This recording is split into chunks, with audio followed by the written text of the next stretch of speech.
Psalms chapter 4 is a psalm of David as well. This is actually one that he didn't necessarily write for himself, but he wrote this to the chief magician at Neganoth. So he's writing the lyrics of the songs, and here's the lyrics. Put this to music, and he sends it to the chief musician, so that he can then use his instruments to put this to music. So these are the lyrics of a song that David wrote, basically.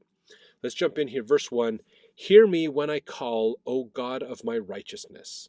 Now that tells us right now there, this is a prayer song. Thou hast enlarged me when I was in distress. Have mercy upon me and hear my prayer. So that is kind of like thanking God or blessing God, or saying, hey, I appreciate God what you're doing for me. Preparing him to hear the prayer. Verse 2, O ye sons of men, how long will ye turn my glory into shame? How long will ye love vanity and seek after leasing? Selah.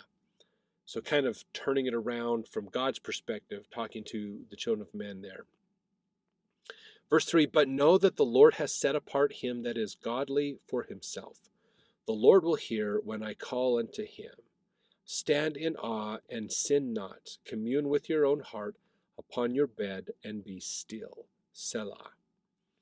So he's saying that it's wonderful that God is there to support his anointed people. If God has put you in your position, he is going to help you. And we shouldn't fight against the people who are in those positions by God. Very important point, especially with like church leadership and stuff.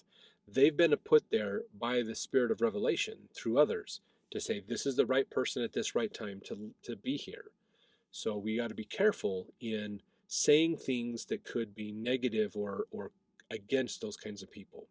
Even if you think they're doing a bad job, be careful when you say those things, because harming the leadership is, if they're anointed, you want to watch out for that. Now, this is particularly important for David, because if you remember, Saul was told, you were wicked, you've lost the kingdom, you're not going to have, your children aren't going to take over the kingdom from you.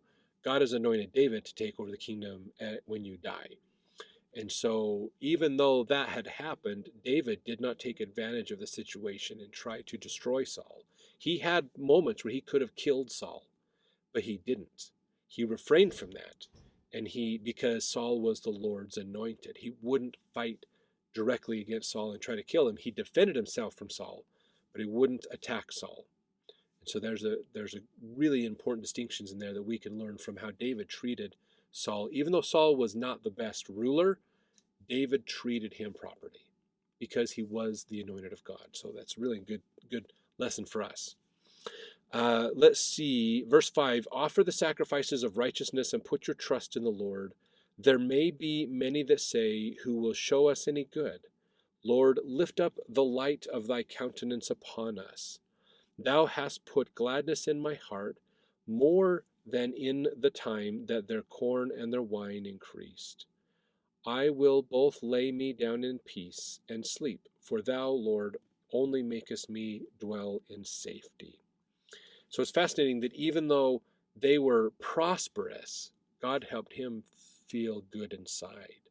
Help him feel that spirit, the peace that comes from Christ, not just the happiness that comes from stuff. Those are two different emotions.